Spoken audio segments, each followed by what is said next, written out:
I don't know if others wanted to go on mute, perhaps, while we wait.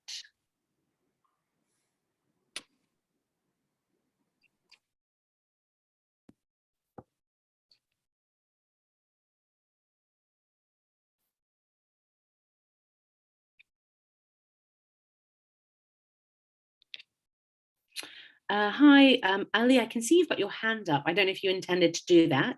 If you've got any questions, please put them in the chat function and we can respond.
So good morning, everybody. Thank you very much for joining for this webinar. It's the third in a series of webinars that we've been hosting over last week and this week. So we're very excited to have you here.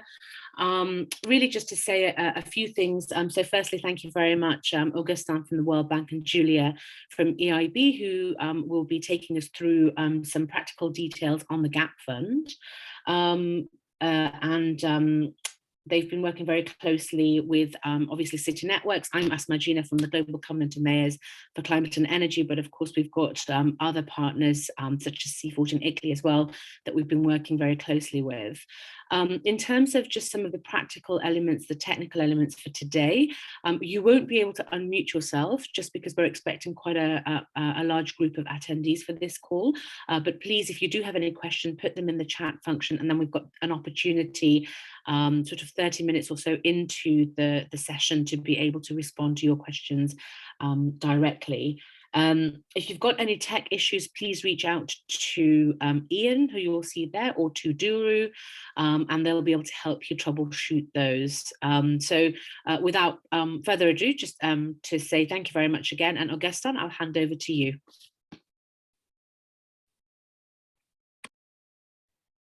Sorry, so it's going to be me. I'm Giulia Macagno. I work for the Europe. No problem. I work for the European Investment Bank, and I'm heading the EIB Technical Secretariat for the GAP Fund. So I will take you through this first part of the presentation, and then I will hand over to my colleague from the World Bank, Augustin Maria, who will take you through the rest. So.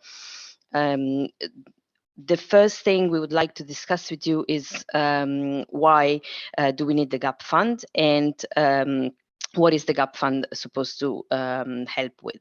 So the first important message is that there is a huge estimated climate investment needs between now and 2030. And the most recent estimates we have put that figure in the neighborhood of 93 US trillions. And out of this, we estimate that between 3 to 5% is going to be needed for project preparation only, and this percentage increases to 10% for emerging markets. So on the one hand, we have very large needs.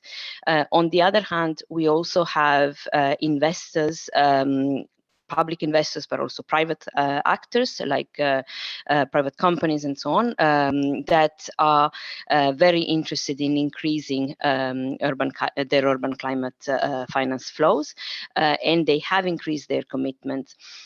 However, despite the offer of capital and the demand from cities, and also the presence of several project preparation facilities managed by multilateral development banks or other entities such as city networks, for instance, there are a number of projects that do not move forward from project inception to financing. And this is exactly what the GAP Fund aims to target.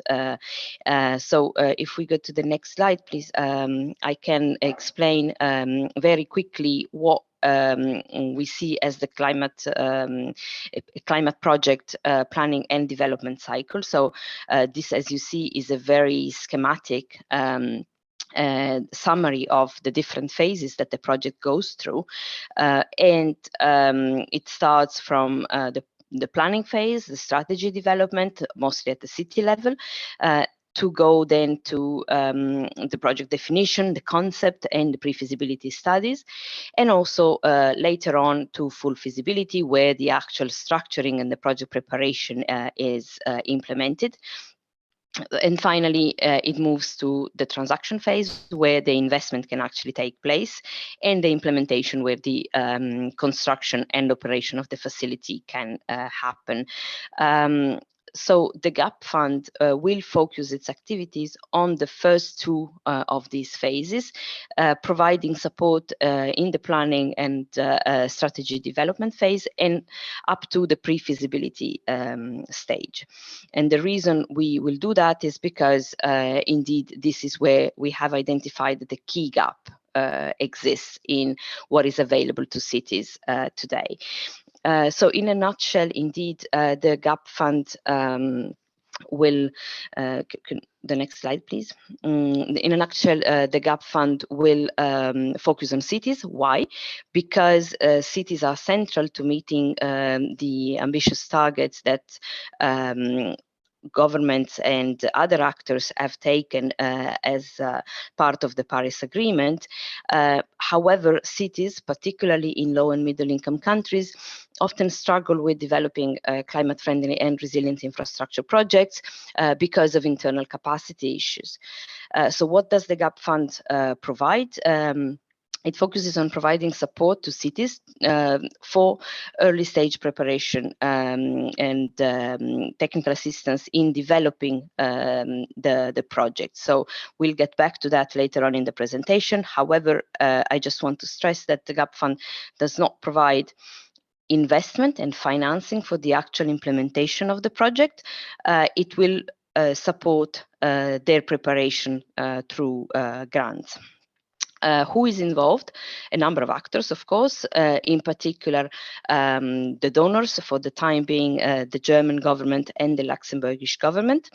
Then we have multilateral banks, in particular the European Investment Bank and the World Bank.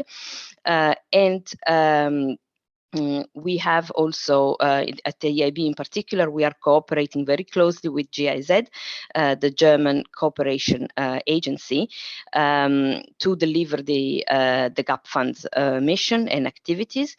And I think it is very important to stress that the city networks and networks of networks like the Global Covenant of Mayors, but also ICLEI, C40, and other partners are crucial in obtaining the results that the GAP Fund is aiming for, because they are really in contact with cities and they have a lot of experience on the ground. So they will help us make the GAP Fund a success.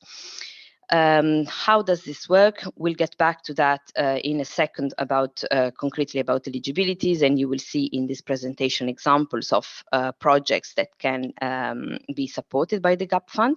However, I just want to say that we have created a website, dedicated website, www.citygapfund.org, and this includes an expression of interest form that can be downloaded. For the time being, we have it in English, French, and Spanish. It can be downloaded and filled in and re-uploaded on the GAP Fund website, exactly in the same on the same web page.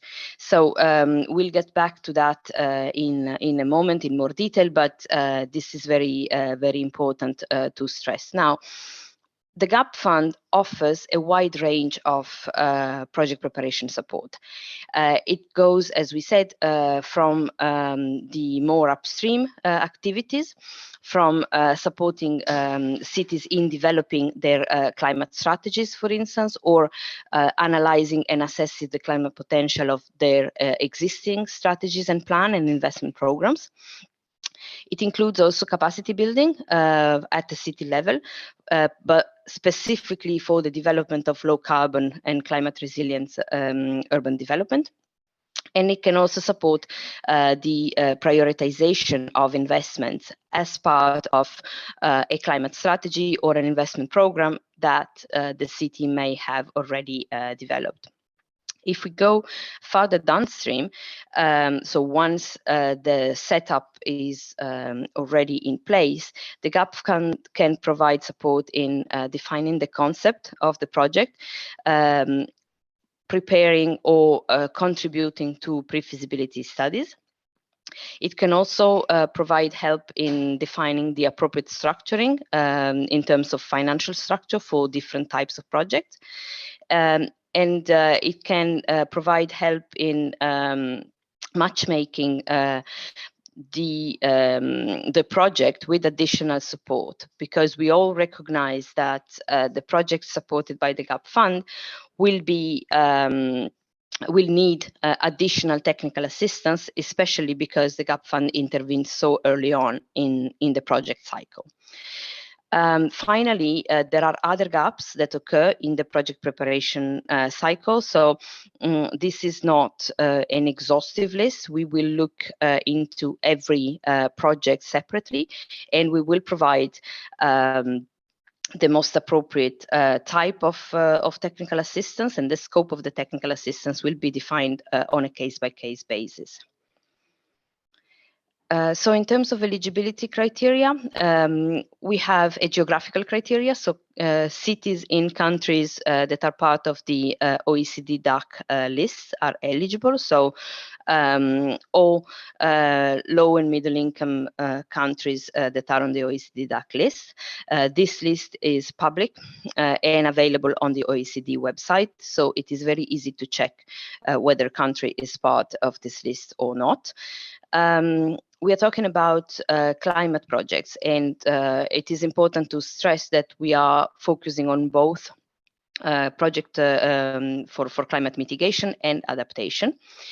Another important point is the ownership. So the expression of interest needs to be submitted by a city or a local authorities, or in any case, if it is submitted by a third party, it needs to be intended for the city and the local authority. And we'll get back to this a little bit later on in the presentation, but we really need the ownership at the local political level. The urban dimension is very important as well, meaning that the project must be either located in an urban area or located in an area that is functionally linked to a city, to an urban area.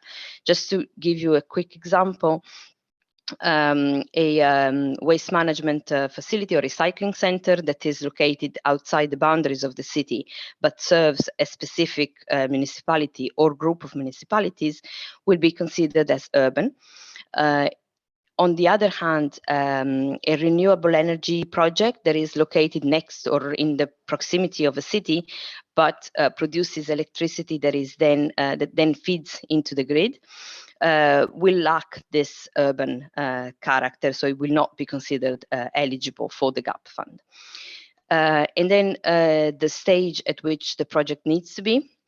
As I was saying before, we will focus on early stages of the project preparation. So from the climate strategy development to the project definition or concept definition up to pre-feasibility studies stage.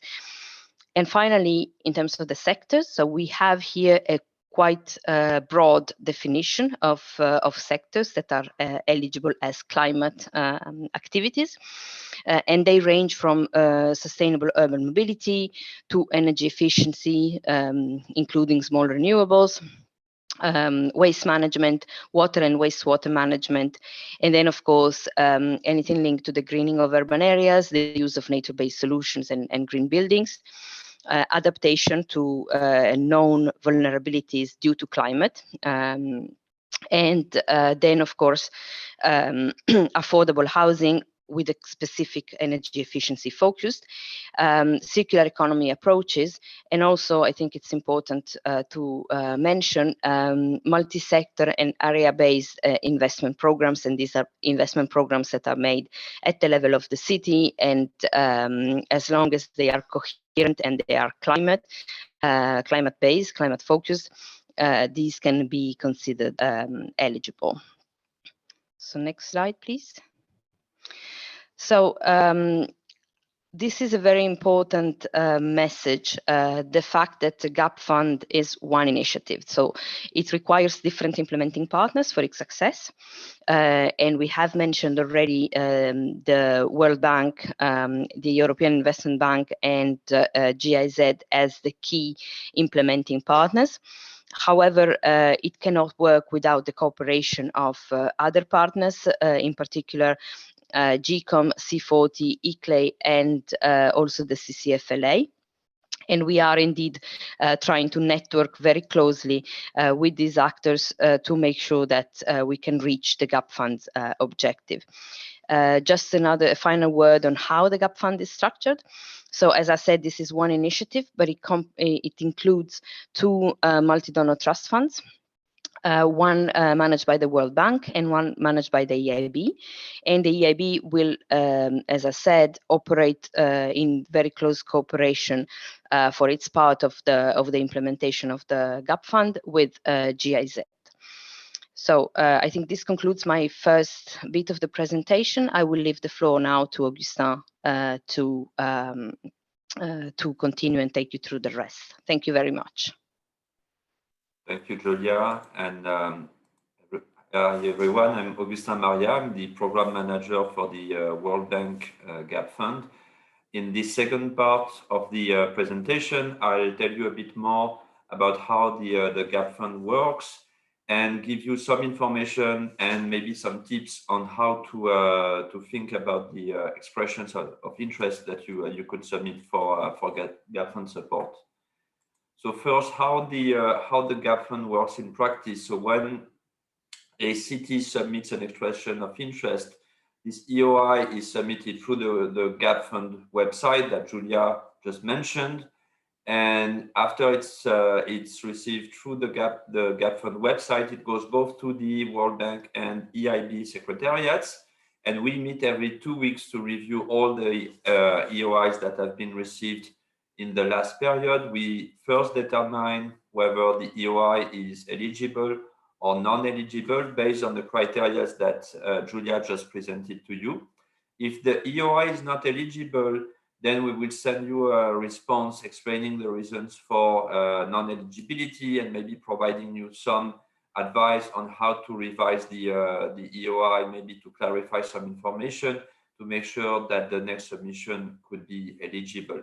If the EOI is considered eligible, then we decide whether the World Bank or EIB will follow up with you, and one of the secretariat will contact you to propose a conversation to first confirm the eligibility and then discuss about how to prepare a detailed proposal. And once this detailed proposal is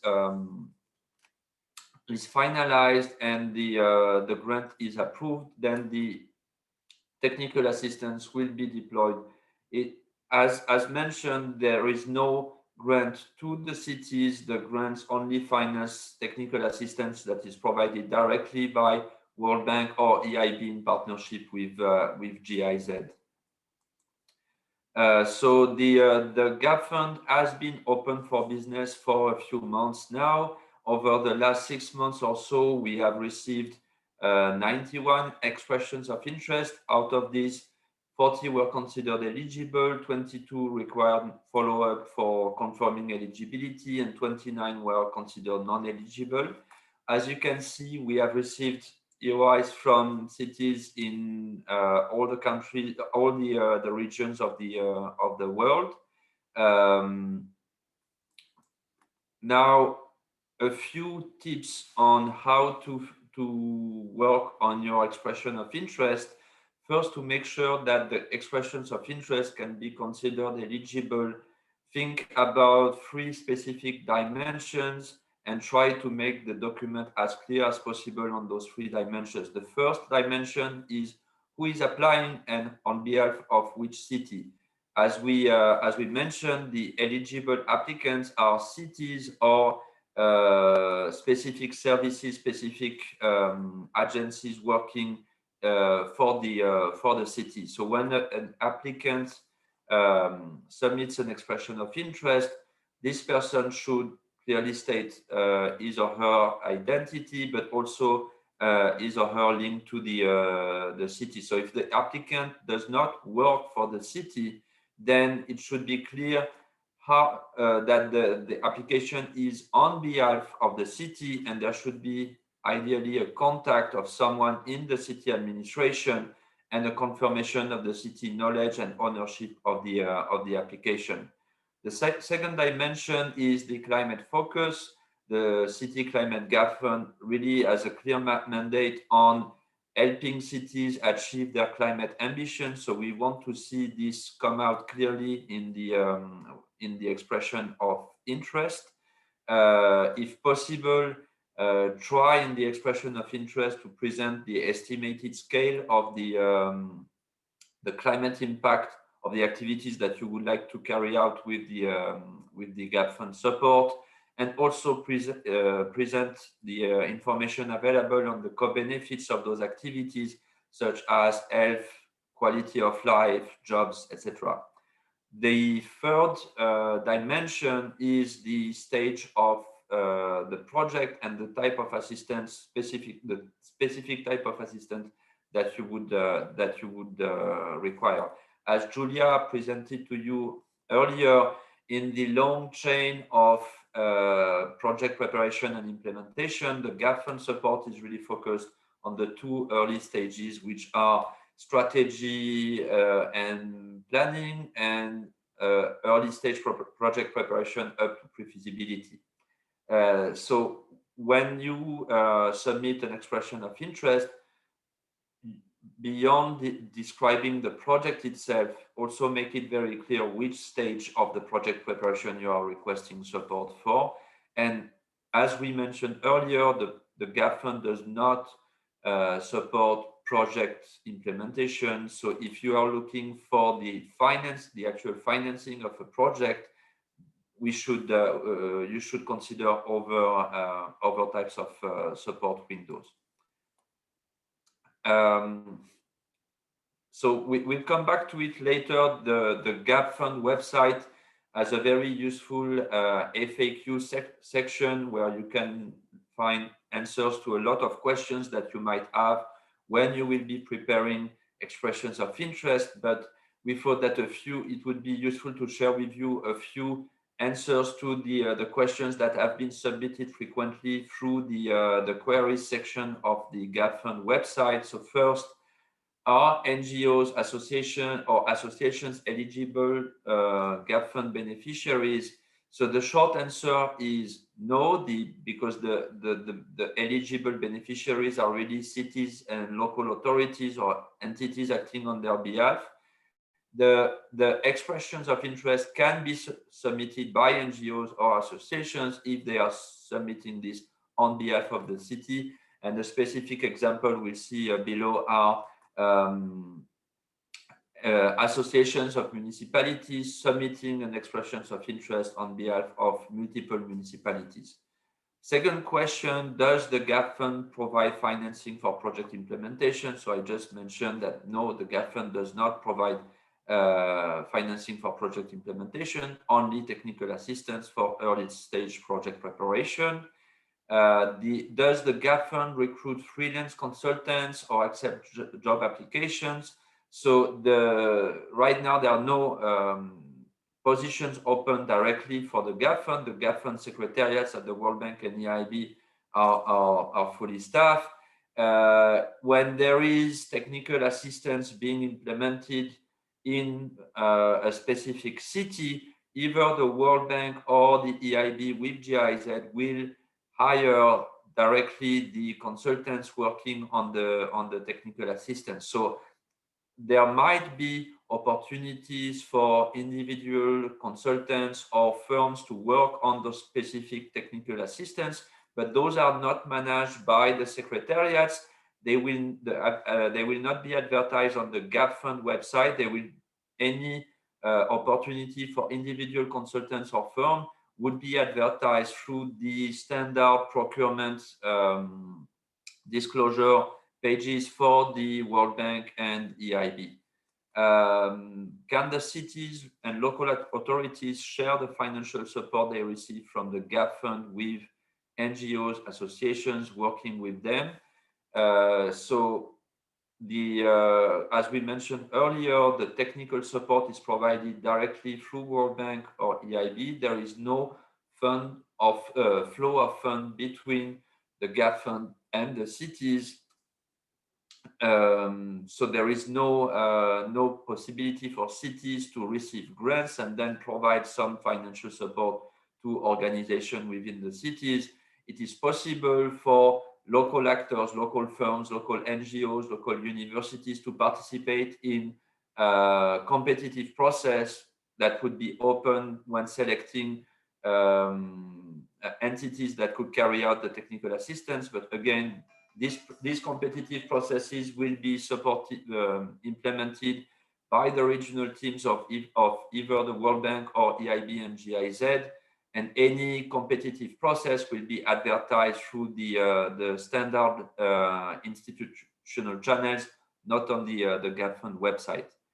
can a public body present an expression of interest on behalf of several smaller municipalities? So this was one of the questions I discussed earlier, and we said yes, it's possible either for a public body or an association or NGO that represents a group of municipalities to submit an EOI. But as mentioned earlier, if an EOI is submitted on behalf of a municipality or a group of municipalities, we will require a clear proof of knowledge and ownership of this proposal by the concerned municipalities.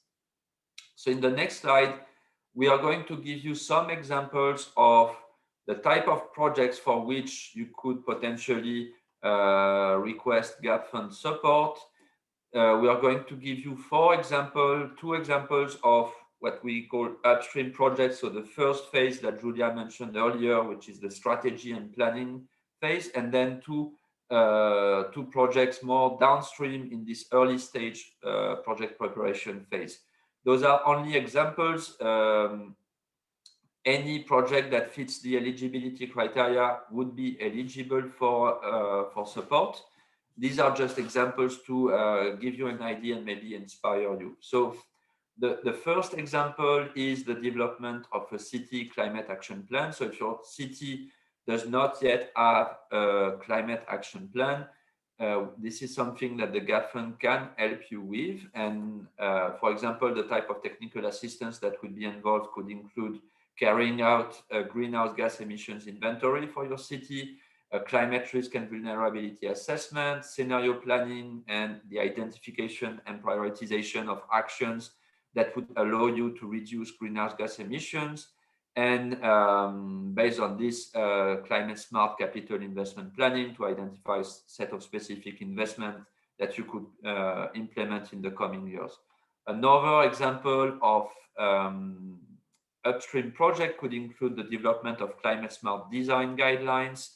This could include the development of standards for sustainable and green urban planning, but also the identification of incentives for developers to adopt green building labels on residential buildings. Moving to the examples of downstream, more downstream technical assistance. So if you, for example, are thinking about a project of sustainable urban transport using electric buses, the GAP fund could help you carry out a preliminary analysis of alternative e-fleet options, a demand study for urban transport, or develop a business plan and analysis of financing options.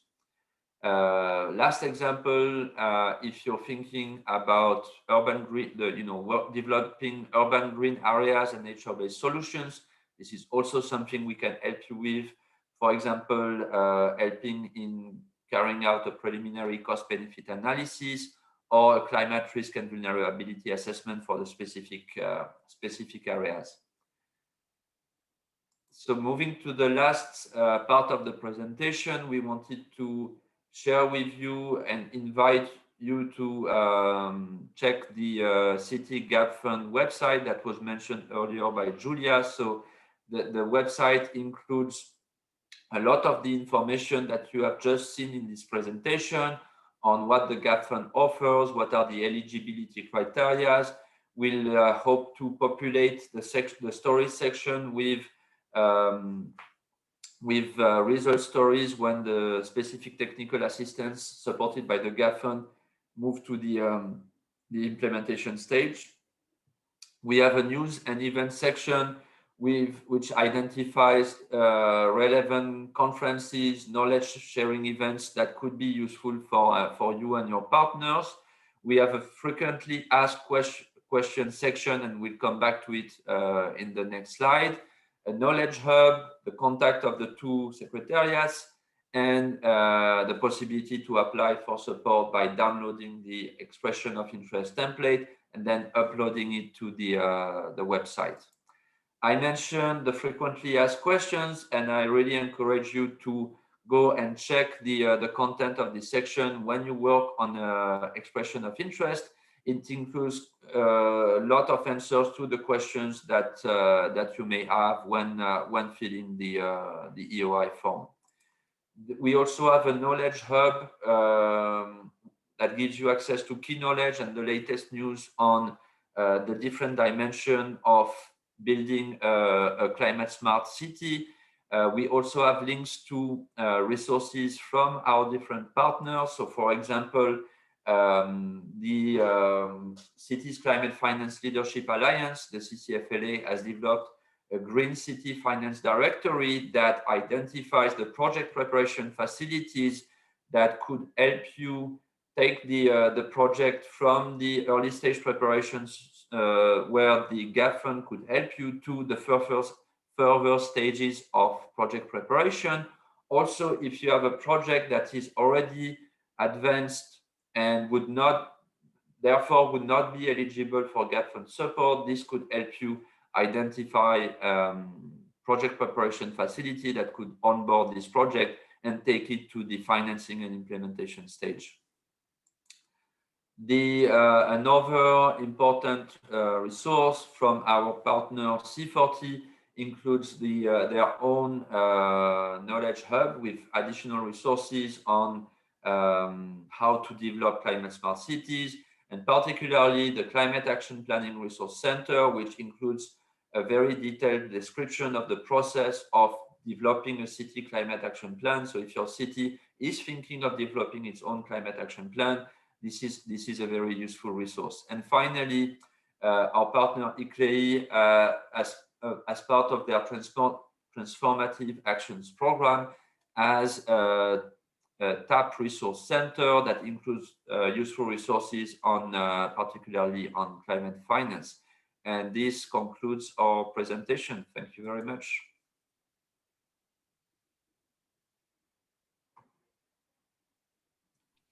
Asma, over to you.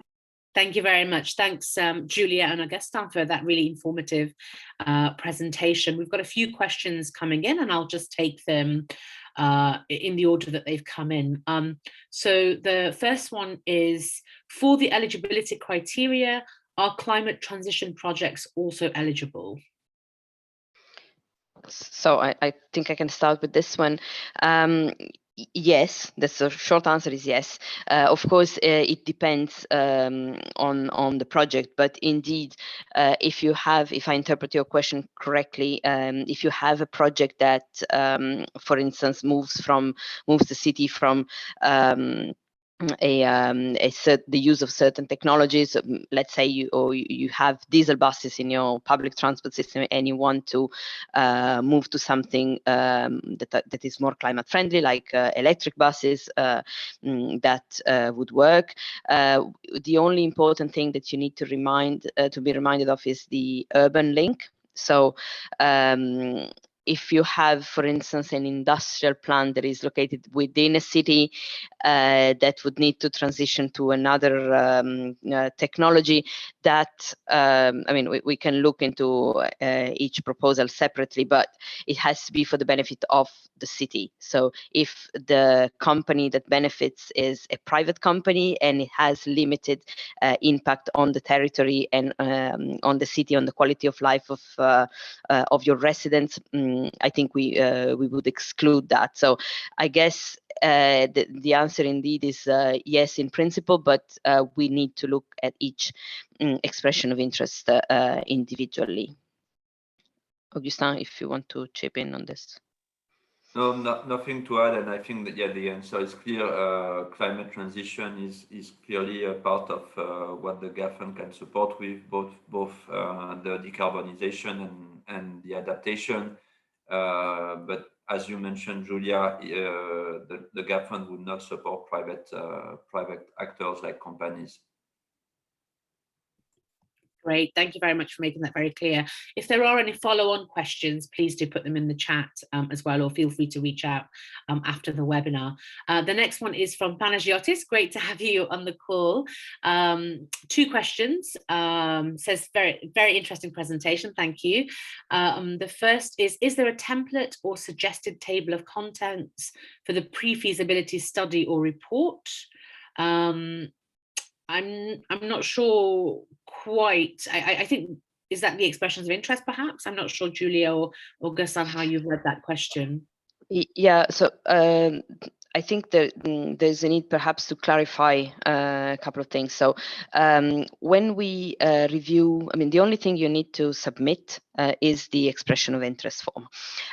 So if you're a city and have a project or a program or something that could fit into the eligibility criteria of the GAP fund, please download the expression of interest, and you will see that it is fairly light in terms of what you need to provide, because we will then we will then call you and have more detailed discussions with the city, with different departments of the city that may be involved.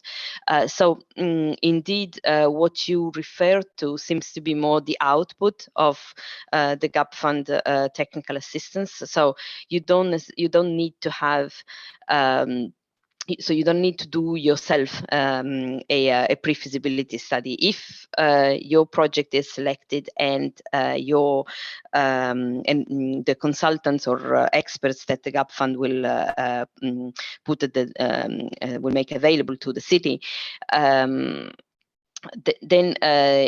the output of the technical assistance will be whatever it has been decided that is required. If it is a part of a pre-feasibility study, then it will be the job of our experts basically to fill in the this report. So we don't have a template or a suggested table of content because each technical assistance is unique. So we don't necessarily provide pre-feasibility studies for all the projects. So what we will do is that we will talk to you, analyze where you stand with your project, and if your project needs, I don't know, a stakeholder analysis, we would provide the stakeholder analysis. If your project needs an analysis of alternative technologies, that's what we would do. So there is no template because there is no standard output, let's say, of the technical assistance.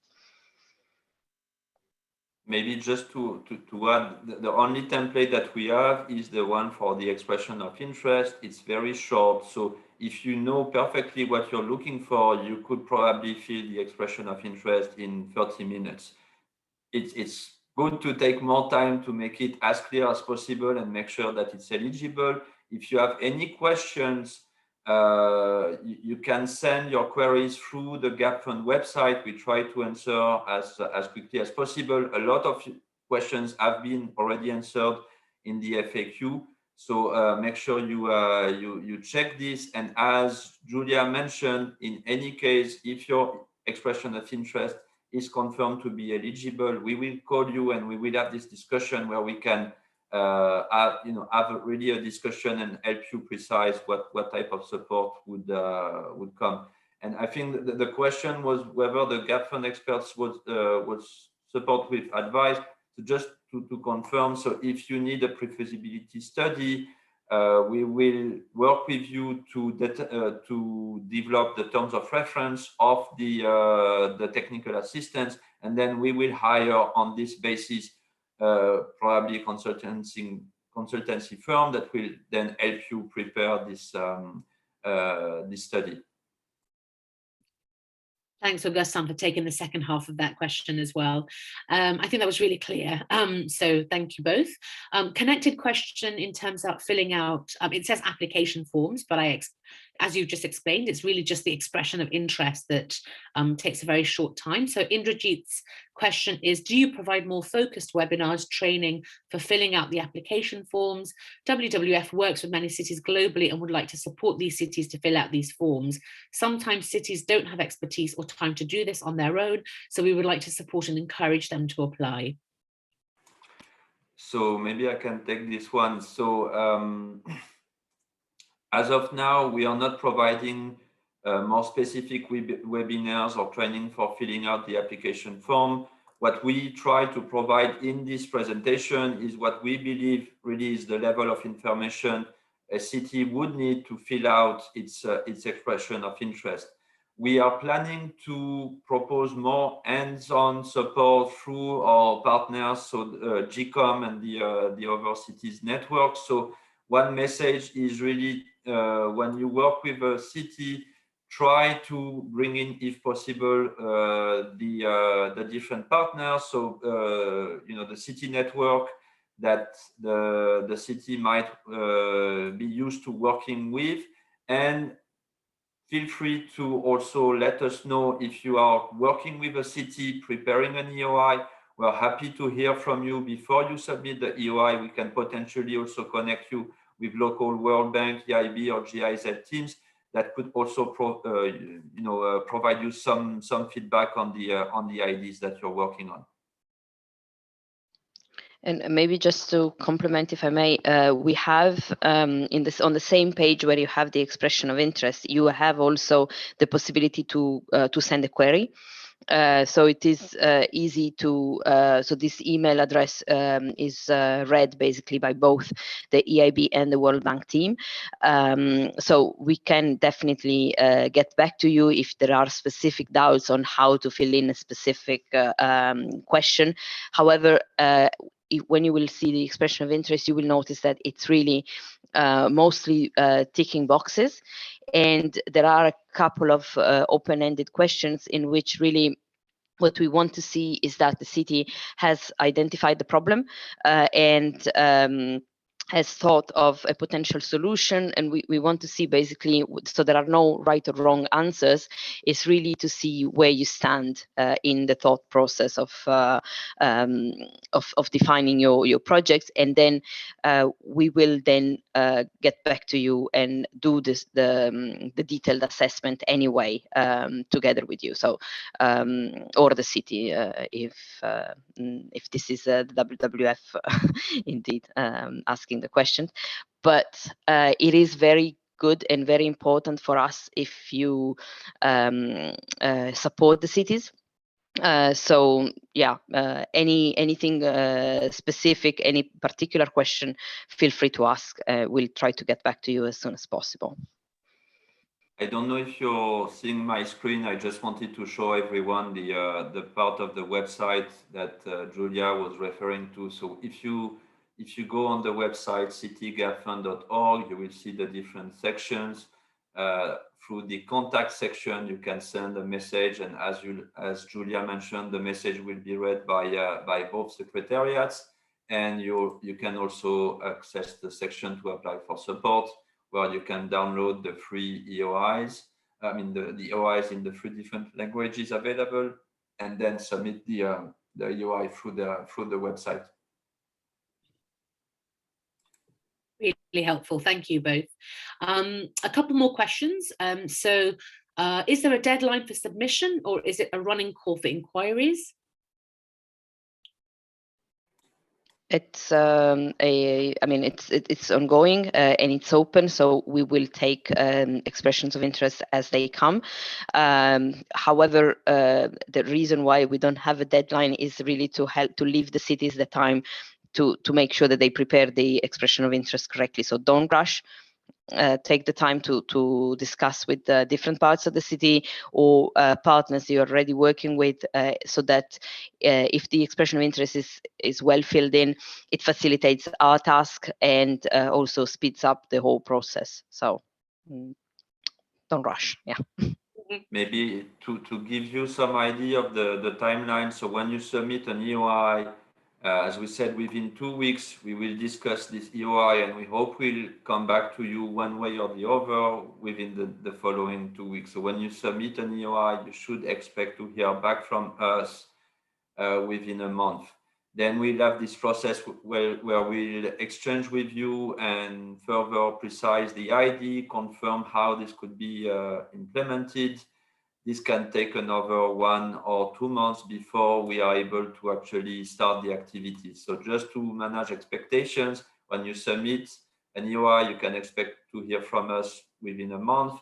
And then at best, the activities could start within 3 months. So if you have a very urgent need, we might not be able to help you in time, but if you're thinking of starting the activities within 3 to 6 months, then we should be fine. And usually we try to have activities that would be implemented in a period anywhere between 6 to 18 months. Great, thank you for elaborating on the timeline. They're really helpful. The next question is, will information on the city's projects technical assistance successfully funded or provided through the GAP Fund be made public, for example, on the website?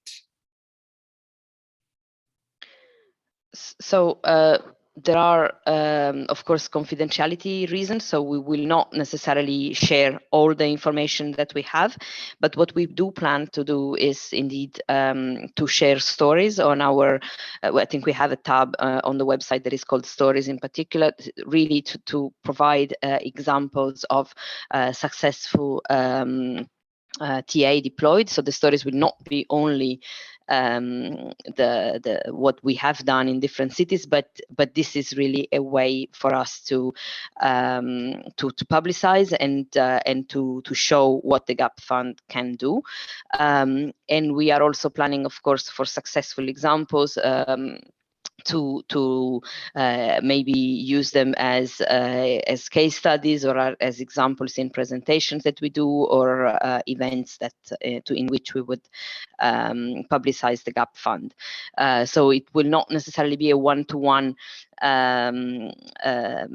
disclosure of everything that we have done in each city, but we are really trying to be as transparent as possible, on the one hand, to show what we are using the GAP Fund resources on, but also to inspire other cities that may have similar ideas, but may not know exactly how to bring them to life. So, yeah.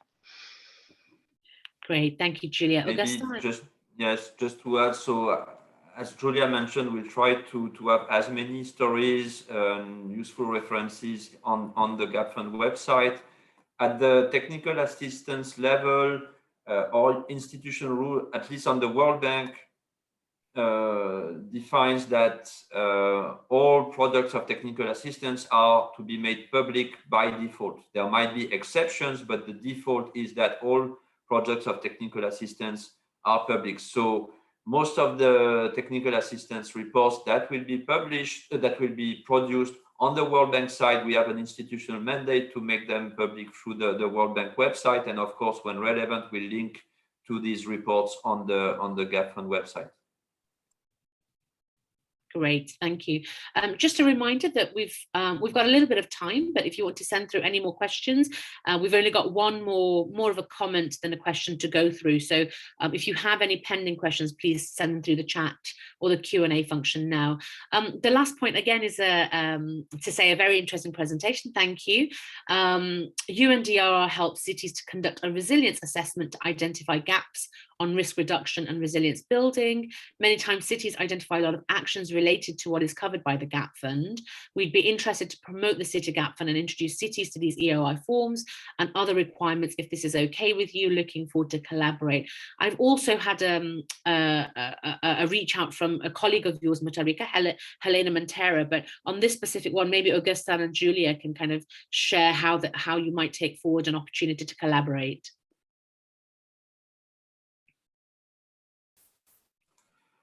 So in general, we are very happy to collaborate and spread the word further on the City GAP Fund. So so if you want to share your contact in the chat, we can follow up with you and see how we could work together to increase the awareness and the knowledge of the cities you work with about the GAP Fund. Giulia, I don't know if you have anything to add. No, I think this is very good.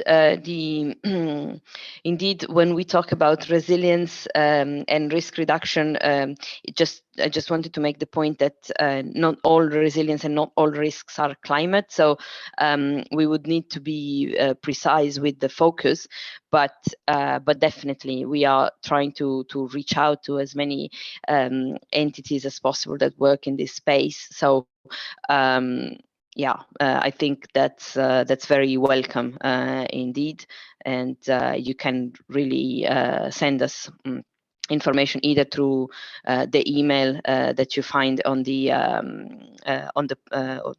just a message to the GAP Fund website, or if you want to give us your email, we can contact you directly. Super, and thank you for your email details there. I'm sure we'll figure out how to follow up. So there are no further questions. I don't know, Auguste and Julie, if there are any parting words you'd like to share before we close.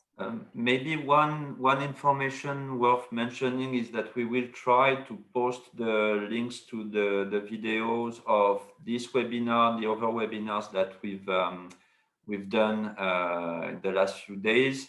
So if you know other cities that might have been interested in participating in this webinar, please feel free to share the link to the City Gap Fund website, and hopefully in a few days we'll have the videos of this webinar and others. Other than that, just I want to thank all the participants and the partners who have been involved in this webinar. Thank you very much. Yeah, indeed, I'd like to thank you as well. These are indeed these very, very useful sessions also for us, because we always think that our information is clear, that our message is clearly understood, but it is very useful sometimes to have a sort of reality check for us as well, and make sure that indeed we convey consistently the right message. And we are, of course, available if you have further questions or ideas to discuss. Great, thanks. And a thank you from me as well to the attendees and to the partners, and particularly to Auguste and Julia for taking time to talk us through this very practical way forward on the GAP Fund. So thank you very much. We look forward to collaborating with you and continuing the dialogue, and we look forward to your expressions of interest. So thank you and have a good week. Thank you, Asma. Thank you, everyone. Thank you, Asma. Thank you, everyone. Bye. Bye. Bye.